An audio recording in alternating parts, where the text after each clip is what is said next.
Today I'm sharing my favorite nutritional superhero, grains. They are rich in protein, high in fiber, full of vitamins and minerals, flavor-packed, inexpensive, and pair easily with just about anything. In this episode, I'll teach you everything you need to know when it comes to grains, whether you're preparing them for breakfast, lunch, or dinner. Start your day with a breakfast quinoa. And for lunch, how about a tabbouleh salad made with bulgur wheat, or a rich and nutty farro salad made with oven-roasted grapes and autumn greens. And for dinner, I'll teach you the secret to transforming coarsely ground cornmeal into the creamiest polenta and a quick and easy way to serve any leftovers.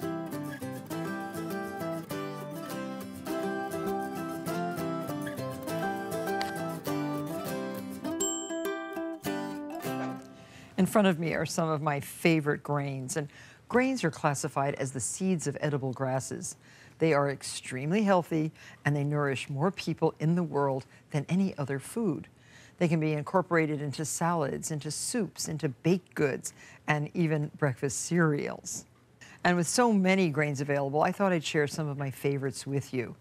We have bulgur. Bulgur has a chewy texture with a slight hazelnut flavor. And it's made from the crushed wheat kernels that are steamed and dried during processing.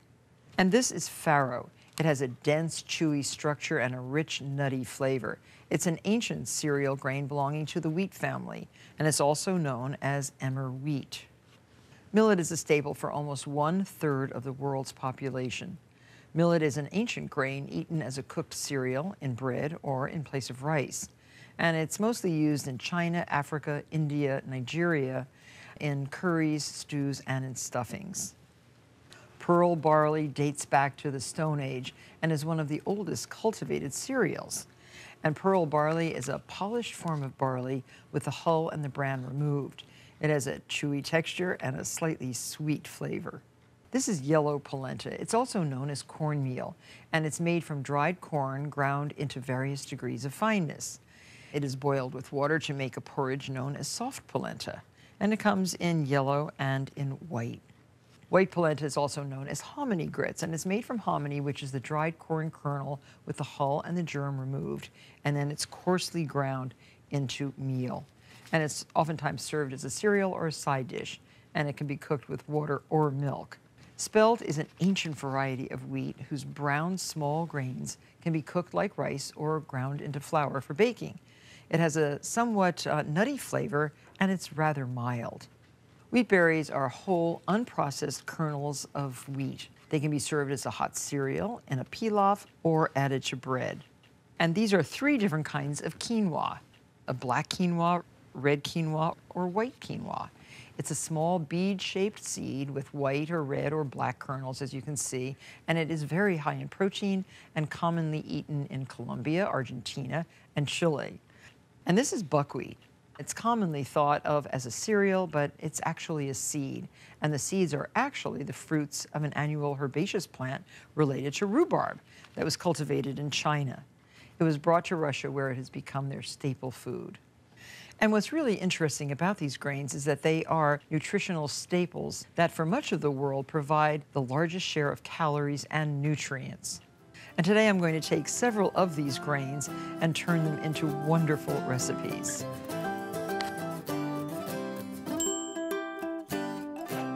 Now here's a really easy salad, and it's called tabbouleh. It's a Middle Eastern favorite made of bulgur wheat with chopped tomatoes, onions, parsley, mint, olive oil, and lemon juice.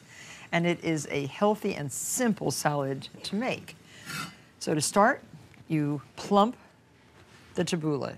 This is the bulgur, and just cover it with hot water, like that. And let it sit until all the water is absorbed into the bulgur. And bulgur cooks quickly, as you can see, and it has a persistent chewiness. So now, here's some bulgur that has been soaked for 10 minutes in hot water, and drain it. Let's see. There may be a little bit of excess liquid here. So drain it in a strainer like this. This wonderful tabbouleh is served everywhere in the Middle East, as sandwiches and pita breads, as a salad. So just shake out all the excess liquid. My mom used to stuff cabbage with this. It was very good. And because it has a wheat germ, which is the very center of the wheat berry, it should be stored in an airtight container in the refrigerator or in your freezer.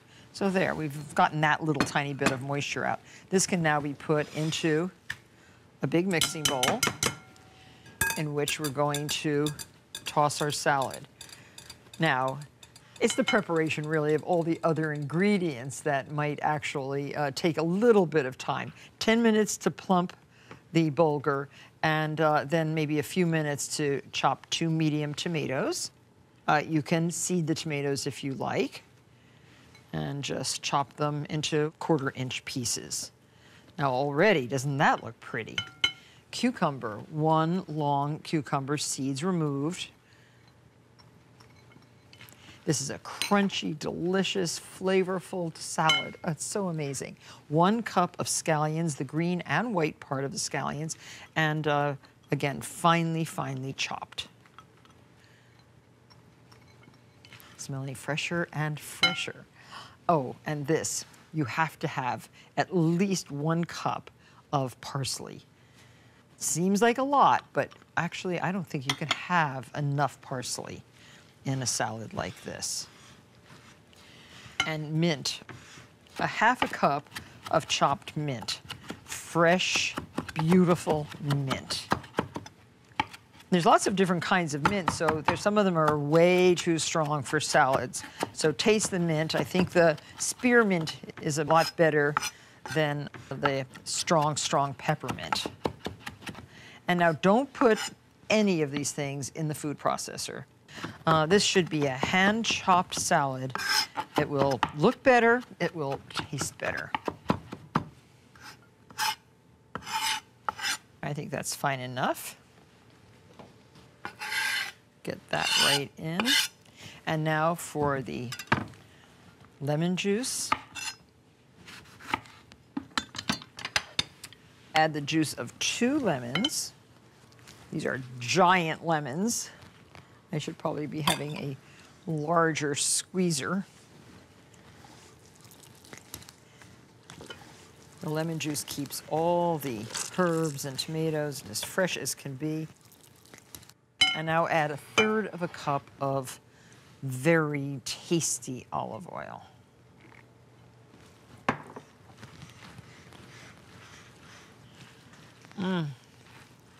Now, doesn't that look good? Add some salt and pepper. Black pepper is good.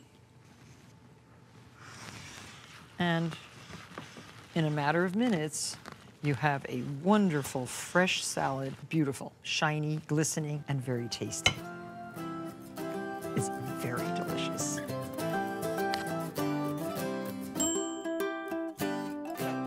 This tiny little grain is called quinoa, and it is tiny, but it is mighty. It contains a tremendous amount of protein.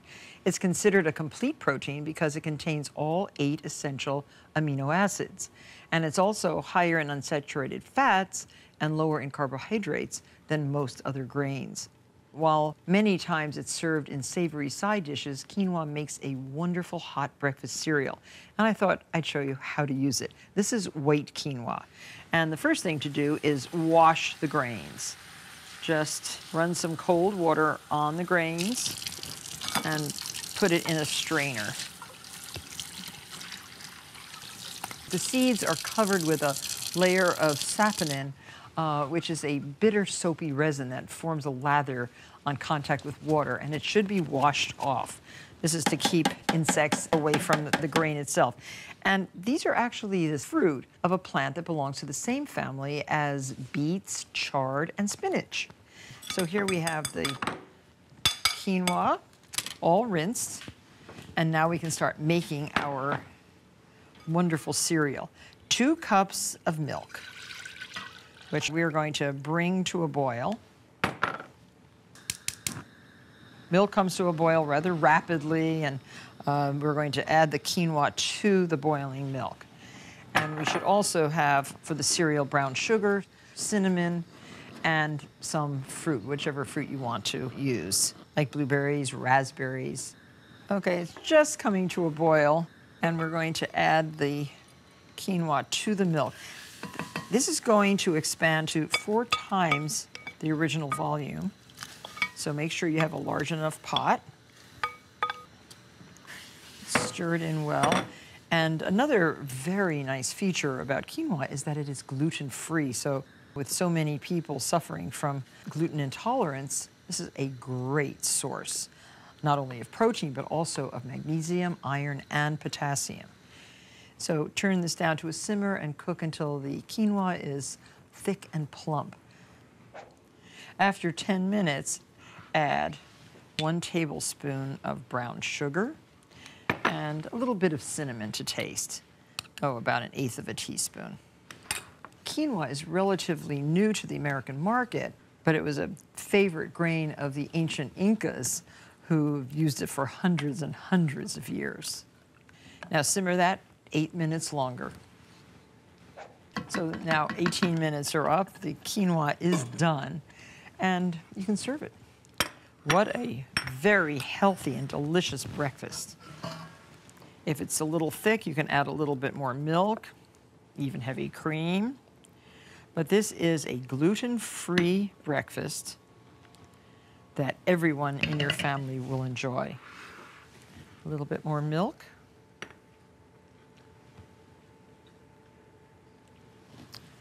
A sprinkling of berries. Raisins would be delicious. Raspberries, blackberries. A healthy, delicious, and nutritious breakfast cereal.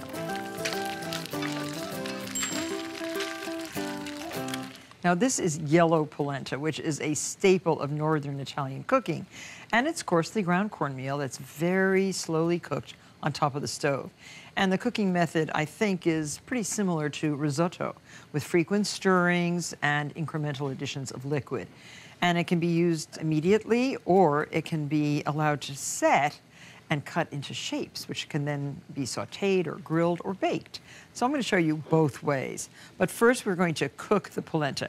Bring to a boil 6 cups of water, add 1 tablespoon of salt to the boiling water, and with a whisk, stir the water while you slowly add the polenta. It's very important not to add it all in one big fell swoop because you might get a big lump. And this is good to just keep adding it gradually. Once it's all incorporated into the water, then you can change to a wooden spoon because this is going to get too thick for a whisk. And adjust the heat so that those little volcanic eruptions don't occur because it can splatter all over the kitchen.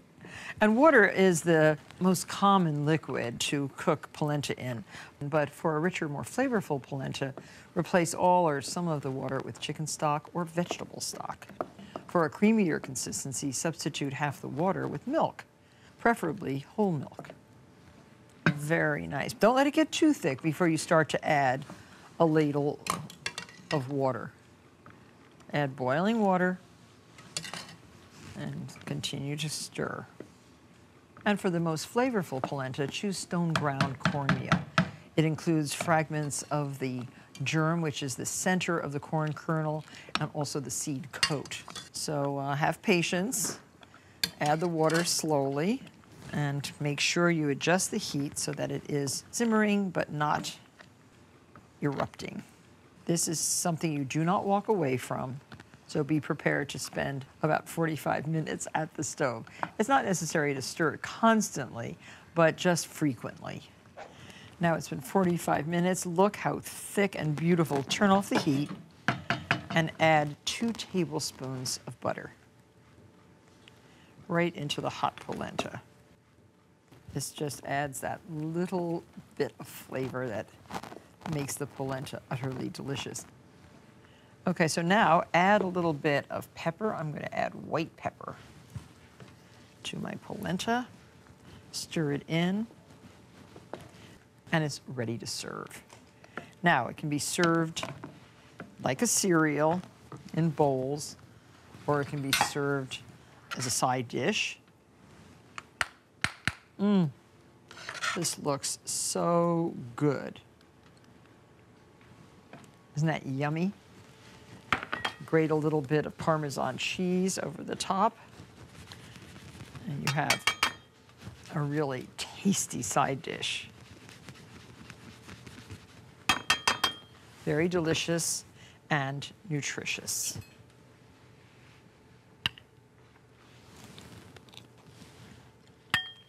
I can eat a big bowl of this.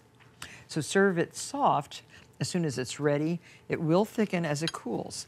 Now I want to show you what to do with the leftover polenta. Don't leave it in the pot. It will thicken up and solidify, and you're going to be left with just a mess in this pot. So we're going to spoon it out onto a parchment-lined baking sheet. This is a very good thing to do with polenta. You'll have something nice to put out on the grill and chilled. This is so solid that it will cut into squares or rectangles or triangles. Put it right on the grill with a little bit of olive oil. Get that right into the refrigerator until it's firm. Now the polenta has set up very nicely. It's been chilled.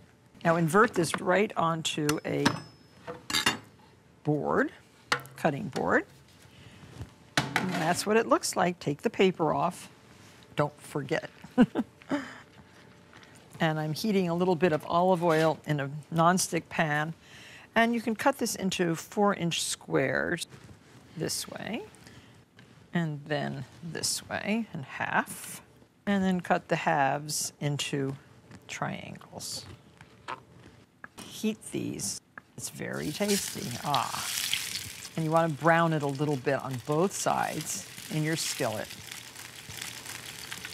2 minutes per side is just fine.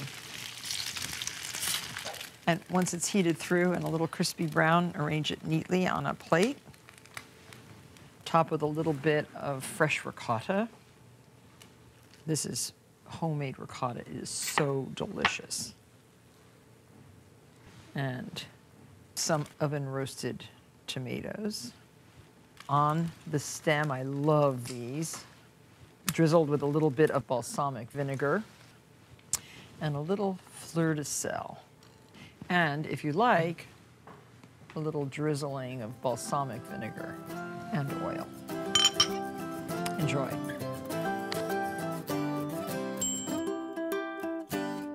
So now this is farro. It's an ancient cereal grain belonging to the wheat family. And it dates back, well, about 20,000 years and was the primary grain cultivated by the early Egyptians.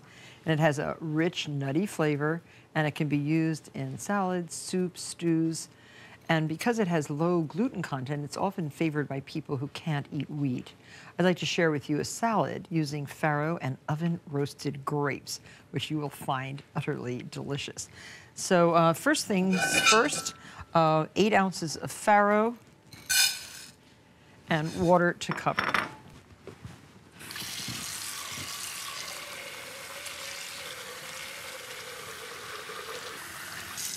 Cover the farro by about 2 inches. Now this is a whole grain, and whole grain farro is more nutritious since the bran is still intact. And to this, add 1½ teaspoons of salt. Bring this to a boil and cook for approximately 25 minutes, stirring every now and then. And now we're going to prepare onions. We're going to slice 1/4 of an inch thick. 2 red onions.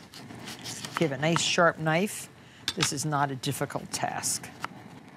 Put a little olive oil on a cookie sheet and place your onions on the tray. A little bit more olive oil on top, salt and pepper. And this goes in the bottom of a 425-degree oven. Now, the salad also has delicious oven-roasted grapes.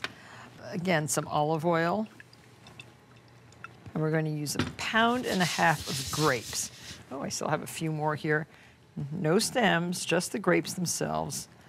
And I don't know if you've ever roasted grapes like this, but they are delicious. They exude their sugars, their natural sugars, and in combination with salt and pepper and olive oil, they are utterly delicious. You can use green or red grapes. The red look real pretty in the salad. And if you can buy organic grapes, the best. And sprinkle with 1 teaspoon of salt and ½ a teaspoon of pepper. And these go in the top of the preheated oven. It's like dealing with a lot of marbles. And during the roasting, you're going to turn these every 15 minutes.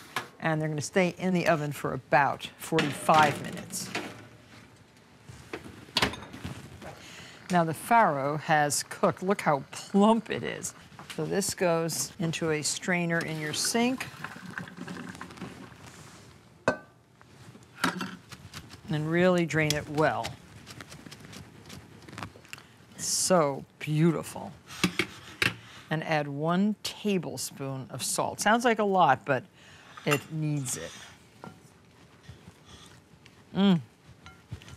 So pretty. And now add your beautiful grapes, which have cooled out of the oven. This is what happens to them. They get syrupy and beautiful.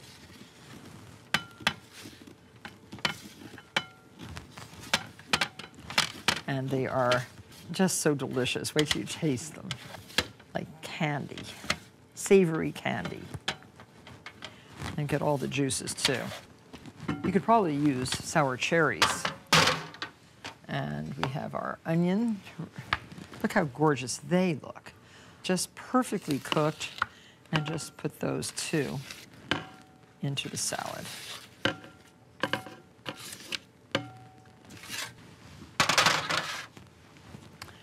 And I like to toss it with a rubber spatula like this. And now add 1 tablespoon of olive oil. And 3 tablespoons of red wine vinegar. Make sure you have a nice flavorful red wine vinegar. And I'm not going to add any more salt until I taste. And add 4 cups of mixed baby kale right into, now make sure it's washed really well and dried. You don't want any excess moisture. And toss. This incorporates very nicely, and it is a wonderful luncheon salad, great as first course at night, part of a buffet. You will really love this salad. You can turn that right out onto a serving platter. It's glistening, it's tender, it's fragrant, and it is tasty. Serve this with some goat cheese on the side. You could also crumble some goat cheese over the top, but I'm going to leave it just like this because it is so beautiful. And there you have it, farro. Grains are essential to a healthy diet. I hope today's lesson has inspired you to try some new recipes and possibly some new grains. Experiment. You will make a healthier meal for your family. See you next time on Martha's Cooking School.